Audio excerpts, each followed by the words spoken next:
दोस्तों, अगर आपको स्टॉक मार्केट सीखना है तो Amazon पर जाकर आप हमारे बुक पढ़ सकते हैं या तो Udemy पे जाकर आप हमारे वीडियो कोर्सेज भी देख सकते हैं। Hello friends, welcome to our channel learn stock charts to earn. दोस्तों, आज के वीडियो में हम एक स्विंग ट्रेडिंग स्ट्रैटेजी देखेंगे जिसमें हम 4 आवर के कैंडलस्टिक चार्ट का इस्तेमाल करने वाले हैं। यहाँ पे हम वीकली चार्ट का भी इस्तेमाल करेंगे और 4 आवर के कैंडलस्टिक चार्ट का भी इस्तेमाल करेंगे। दोनों का कॉम्बिनेशन करके हम यहाँ पे एंट्री ढूंढने वाले हैं। अभी वीकली चार्ट का इस्तेमाल किस तरह से करना है और उसके साथ 4 आवर के कैंडलस्टिक्स का जो भी चार्ट है उसकी मर्जिंग किस तरह से करनी है वो आगे जाकर हम देखेंगे। ट्रेड सेटअप किस तरह से बनने वाला है, एंट्री, स्टॉप लॉस और टारगेट किस तरह से डिफाइन करना है, पूरी इन्फॉर्मेशन हम यहाँ पे देखने वाले हैं। इसी के साथ हमने यहाँ पे एक मूविंग एवरेज भी लिया है जो कि हमें और भी कॉन्फिडेंस देता है ट्रेड पे। तो कौन सा मूविंग एवरेज हमने ये पर्टिकुलर स्ट्रैटेजी के लिए लिया है वो भी हम देखेंगे। तो चलिए अभी इसको कंटिन्यू करते हैं। तो पहले हम यहाँ पे स्ट्रैटेजी सीख लेते हैं और उसके बाद एग्जाम्पल के जरिए ये स्ट्रैटेजी किस तरह से वर्कआउट होती है वो भी समझ लेने की कोशिश करते हैं।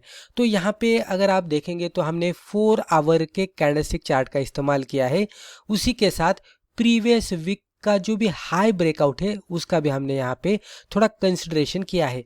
अभी ये क्या है, ये किस तरह से होता है, यहाँ पे हम समझ लेने की कोशिश करते हैं। हमें क्या करना है, पहले तो इस तरह का स्टॉक हमें ढूंढना है कि जो अच्छी तरह से अप ट्रेंड में ट्रेड कर रहा होगा या तो ब्रेकआउट देकर ऊपर गया होगा। इस तरह का स्टॉक हमें ढूंढना है। मान लीजिए ये पर्टिकुलर स्टॉक का कोई स्ट्रॉन्ग रेजिस्टेंस है और वीकली चार्ट पे मान लीजिए कि कोई स्टॉक ने वीकली क्लोजिंग बेसिस पे इस तरह से ब्रेकआउट दिया है। यानी कि हम यहाँ पे वीकली चार्ट पहले देखने वाले हैं और यहाँ पे वीकली चार्ट पे कोई कैंडलस्टिक चार्ट ने इस तरह से स्ट्रॉन्ग रेजिस्टेंस को क्लोजिंग बेसिस पे ब्रेकआउट दिया है क्या, वो हम देखने वाले हैं। अगर कोई स्टॉक हमें इस तरह का मिलता है कि जिसने वीकली चार्ट के क्लोजिंग बेसिस पे एक स्ट्रॉन्ग रेजिस्टेंस को ब्रेकआउट दिया है तो वो स्टॉक को हम हमारे रडार पे रखेंगे। उसमें हमें ट्रेड करना है, उसमें एक स्विंग ट्रेड लेना है। ट्रेडिंग करने के लिए क्या करना है, अभी ये हमारा रेजिस्टेंस था और ये हमारी वीकली कैंडल थी जिसने क्लोजिंग बेसिस पे हमें ब्रेकआउट दिया था। जैसे ही हमें इस तरह की कोई कैंडलस्टिक मिलती है तो वो कैंडलस्टिक का हमें हाई और लो मार्कआउट करना है। जैसे ही हम पर्टिकुलर कैंडलस्टिक का हाई और लो मार्कआउट करते हैं तो उसके बाद हमें 4 आवर के कैंडलस्टिक चार्ट को उसमें कन्वर्ट करना है।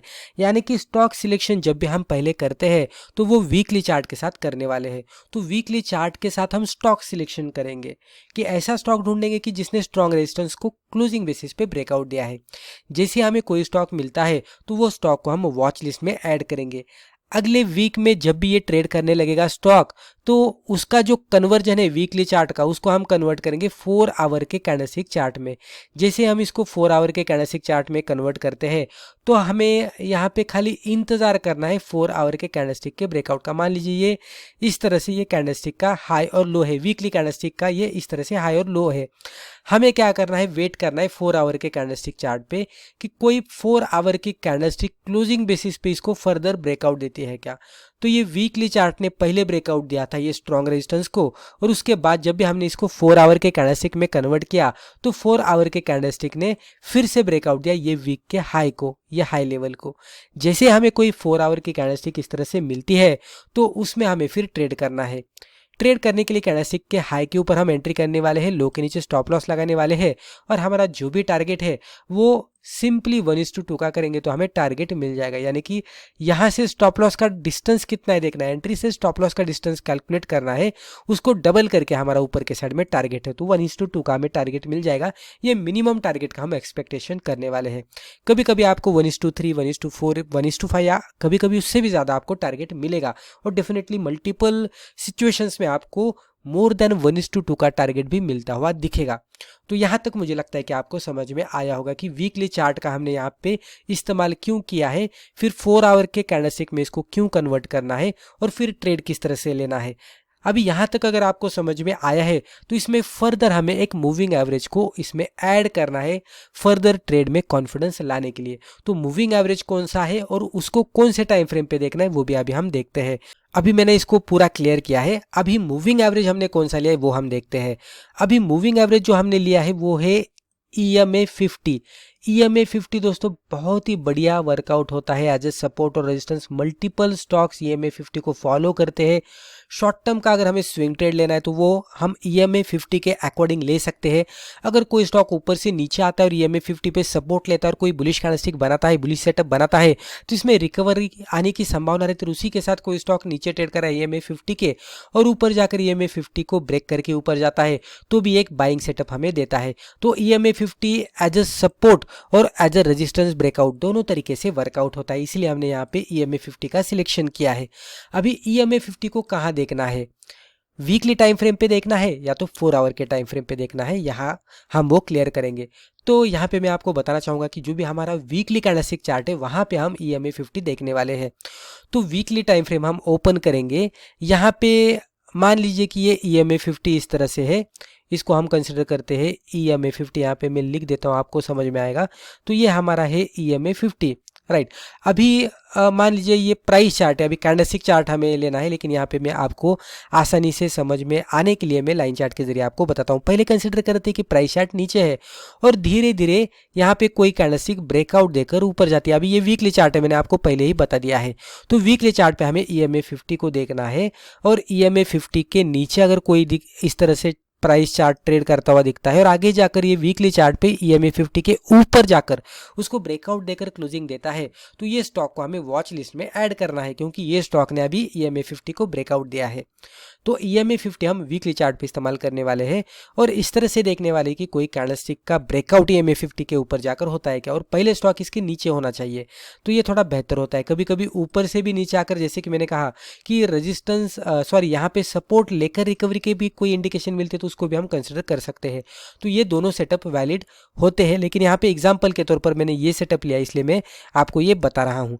अभी हमें इसमें मर्जिंग किसकी करनी है, तो कोई रेजिस्टेंस भी आगे जाकर ब्रेकआउट दे रहा है क्या, वो भी हमें देखना है। मान लीजिए ये पर्टिकुलर कैंडल ने, वीकली कैंडल ने क्लोजिंग बेसिस पे EMA 50 को ब्रेकआउट दिया है, लेकिन ऊपर एक हमें स्ट्रॉन्ग रेजिस्टेंस दिख रहा है तो उसको ब्रेकआउट नहीं मिला है, तो हम थोड़ा सा वेट करेंगे और फर्दर इसको कोई कैंडलस्टिक ब्रेकआउट देती है क्या, वो देखना है। अगर कोई कैंडलस्टिक पहले 50 EMA के ऊपर जाकर ये स्ट्रॉन्ग रेजिस्टेंस को अगर ब्रेकआउट देती है क्लोजिंग बेसिस पे, तो ये वीक की जो भी कैंडल है उसका हाई लो हम मार्कआउट करके फिर 4 आवर के कैंडलस्टिक पे हम एंट्री एग्जिट का सोचने वाले इसके ब्रेकआउट के बाद। तो यहाँ तक मुझे लगता है कि आपको स्ट्रेटेजी समझ में आई होगी। सिंपली हमने यहाँ पे दो कैंडलस्टिक चार्ट का कॉम्बिनेशन किया है, वीकली कैंडलस्टिक चार्ट और 4 आवर का कैंडलस्टिक चार्ट। और वीकली चार्ट पे हमने यहाँ पे EMA 50 लिया है ट्रेंड का आइडेंटिफिकेशन करने के लिए। जनरली जब भी चार्ट हमें EMA 50 के ऊपर जाता हुआ दिखेगा तो ये एक बुलिश सिनेरियो हमें दिखाता है, और जब भी ये EMA 50 के नीचे आता है तो ये एक बेयरिश सिग्नल माना जाता है। तो इस तरह से हमने इसका कॉम्बिनेशन किया है। अभी सेम सेटअप हम एग्जाम्पल के जरिए देखने की कोशिश करते हैं। तो चलिए अभी आगे बढ़ते हैं। अभी दोस्तों यहाँ पे हमने एग्जाम्पल के तौर पर वेल्लोर स्टेट लिमिटेड का वीकली कैंडलस्टिक चार्ट लिया है और यहाँ पे EMA 50 हमने लिया है क्लोजिंग बेसिस पे।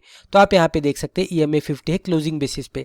अभी आप देखेंगे तो जो EMA 50 है क्लोजिंग का, ये ब्लू कलर की लाइन आपको देखने को मिलेगी। अभी ये लेवल पे अगर आप ऑब्जर्व करेंगे तो प्राइस चार्ट धीरे धीरे यहाँ पे नीचे गया था EMA 50 के, तो इसको हम कंसिडर नहीं करेंगे ट्रेड करने के लिए। तो ये पूरी तरह से कुछ हफ्तों के लिए निचले साइड में ही ट्रेड कर रहा था, लेकिन ये कैंडलस्टिक ने फाइनली EMA 50 को ब्रेक किया और ऊपर जाकर क्लोज आउट दी। लेकिन ये कैंडल को भी हम कंसिडर नहीं करने वाले हैं ट्रेडिंग करने के लिए। क्यों नहीं करने वाले हैं, क्योंकि हिस्टोरिकल चार्ट जब भी हम देखते हैं तो हमें यहाँ पे एक स्ट्रॉन्ग रेजिस्टेंस दिख रहा है, जो कि कैंडल्स ने हाई बनाया था वो हमारा रेजिस्टेंस है। तो ये कुछ कैंडल्स ने हाई बनाया था तो ये रेजिस्टेंस यहाँ पे बन जाता है, और ये कैंडल का उसके थोड़ा सा ऊपर हाई था, तो इसको जो सबसे ऊपर वाला हाई है इसको कंसिडर करते हुए हम इस तरह से एक ट्रेंड लाइन मार्कआउट करेंगे। तो अभी अगर आप देखेंगे तो ये 50 EMA का रेजिस्टेंस यहाँ पे था और ऊपर वाला जो रेजिस्टेंस प्राइस चार्ट ने बनाया था वो यहाँ पे था। तो हमें दोनों रेजिस्टेंस के ब्रेकआउट का इंतजार करना है। तो ये कैंडल ने पहले 50 EMA को ब्रेकआउट दिया और ऊपर जाकर क्लोजिंग भी दी थी, लेकिन यहाँ पे ट्रेड सेटअप हमारा नहीं बना, क्योंकि ये सबसे ऊपर वाला रेजिस्टेंस भी ब्रेक होना इंपॉर्टेंट है और उसका हमें वेट करना है। तो उसके बाद ये भी कैंडल बनी अच्छी तरह से 50 EMA के ऊपर जाकर क्लोज आउट भी दी, लेकिन हमने यहाँ पे भी ट्रेड नहीं लिया। लेकिन फाइनली हमें ये कैंडल यहाँ पे इस तरह से मिल गई जो कि अच्छी तरह से 50 EMA के ऊपर जाकर ट्रेड करने लगी, और ये जो रेजिस्टेंस हमने मार्कआउट किया था उसको भी ब्रेक किया ऊपर जाकर क्लोजिंग बेसिस पे। जैसे हमें ये कैंडल मिलती है जो कि प्रीवियस रेजिस्टेंस को ब्रेकआउट देती है और उसी टाइम पे EMA 50 के ऊपर जाकर क्लोज आउट देती है, तो उस तरह के कैंडल को हमें कंसिडर करना है वीकली क्लोजिंग के बाद। तो थोड़ा पेशेंस पेशेंस यहाँ पे रखना है स्टॉक सिलेक्शन के लिए। लेकिन जब भी हम 4 आवर का इस्तेमाल करके इसमें ट्रेडिंग करने वाले हैं तो बहुत ही जल्दी जल्दी हमारा ट्रेड एंट्री और एग्जिट होने वाला है। तो स्टॉक सिलेक्शन के लिए हमें थोड़ा सा पेशेंस रखना पड़ेगा और स्टॉक सिलेक्शन करने के बाद जैसे ही हमारा बाइंग क्राइटेरिया सेटिस्फाई होता है तो एंट्री और एग्जिट हमारा कुछ ही दिनों में होने वाला है। तो ये कैंडल हमें मिली जिसमें हमें ट्रेड करना था। तो जैसे हमें कैंडल मिलती है उसका हाई और लो हमें यहाँ पे मार्कआउट करना है। अभी मैं इसको निकाल देता हूँ और प्योरली हम ये कैंडल के हिसाब से अभी समझते हैं। तो ये कैंडल ने हमें ब्रेकआउट दिया था, ब्रेकआउट के बाद इंडिकेशन दिया था इसमें ट्रेडिंग करने का, जो कि रेजिस्टेंस ब्रेकआउट हमें ये लेवल पे मिला था। ये एक रेजिस्टेंस में मार्कआउट करता हूँ ये लेवल पे इस तरह से। तो जैसे हमें ये कैंडल मिलती है तो इसका हाई और लो मार्कआउट करना है, जो कि आप देख सकते हैं ये इसका हाई हमने मार्कआउट किया हॉरिजॉन्टल लाइन के जरिए वीकली कैंडल का, और ये इसका लो भी हमने मार्कआउट किया। उसके अगली कैंडल आप देख सकते हैं बहुत ही बढ़िया बुलिश मोड में बनी है, लेकिन हमें ट्रेड करना है 4 आवर के कैंडलस्टिक चार्ट पे। तो वीकली चार्ट पे हमारा इतना ही काम था, हाई लो मार्कआउट करने तक। अभी हम इसको ही 4 आवर के कैंडलस्टिक चार्ट में कन्वर्ट करेंगे और किस तरह से ट्रेड करना है वो भी देखेंगे। तो चलिए अब इसको हम फर्दर कंटिन्यू करते हैं। अभी हमने यहाँ पे सिमिलर स्टॉक लिया है वेल्लोर स्टेट लिमिटेड का 4 आवर का कैंडलस्टिक चार्ट लिया है। EMA 50 क्लोज हमने यहाँ पे भी लिया है। यहाँ पे भी आप फर्दर कंफर्मेशन के लिए EMA 50 का इस्तेमाल कर सकते हैं। यहाँ पे भी प्राइस चार्ट अगर EMA 50 के ऊपर रहेगा तो ये आपको और भी कॉन्फिडेंस देगा, लेकिन पहले वीकली चार्ट पे आपको देखना है। अब ये 4 आवर का चार्ट है। वीकली चार्ट पे हमने ये हाई लो मार्कआउट किया था, आप देख सकते हैं ये इसका लो था और ये इसका हाई था वीकली चार्ट के अकॉर्डिंग। ये 4 आवर का चार्ट है। तो हाई लो मार्कआउट करने के बाद जो भी हमने हॉरिजॉन्टल ट्रेंड लाइंस हाई और लो के मार्कआउट किए थे एग्जैक्टली 4 आवर के चार्ट पे भी आपको देखने को मिलेंगे। हमें क्या करना है, अगले वीक में इंतजार करना है 4 आवर के कैंडलस्टिक चार्ट पे कि वीकली चार्ट का जो भी हमने हाई मार्कआउट किया था वो ब्रेक होता है क्या क्लोजिंग बेसिस पे। एग्जैक्टली अगर आप देखेंगे तो पहले ही कैंडल पे उसका हाई क्लोजिंग बेसिस पे ब्रेक हुआ। जैसे ये हाई ब्रेक हुआ क्लोजिंग बेसिस पे तो ये कैंडल के हाई के ऊपर हमें एंट्री करनी है, लो के नीचे स्टॉप लॉस लगाना है और 1:2 का हमें टारगेट रखना है। यानी कि ये डिस्टेंस इतना है तो इससे डबल डिस्टेंस करके हमारा टारगेट होना चाहिए, जो कि आसानी से यहाँ पे कुछ ही समय में हिट हुआ। ये 4 आवर्स के कैंडल है तो कुछ ही दिनों में इमीडिएट बेसिस पे हमारा टारगेट हिट हुआ और उसके बाद भी स्टॉक और भी ऊपर चला गया। तो इस तरह से हमें करना है मल्टीपल टाइम फ्रेम का इस्तेमाल करके, EMA का कॉम्बिनेशन करके और जो प्रीवियस वीक की कैंडल रहती है उसका हाई लो मार्कआउट करके और फिर 4 आवर के कैंडलस्टिक चार्ट पे फर्दर ब्रेकआउट का आइडेंटिफिकेशन करके हमें ट्रेड लेना है, जिससे हमारी एक्यूरेसी बढ़ने की संभावना ज़्यादा से ज़्यादा बढ़ती है और यहाँ पे रिस्क रिवॉर्ड भी बढ़िया मिलता है। तो दोस्तों मुझे लगता है रिस्पेक्टिव वीडियो में हमने जो भी डिस्कस किया इससे आपको ज़रूर फायदा हुआ होगा। Thank you.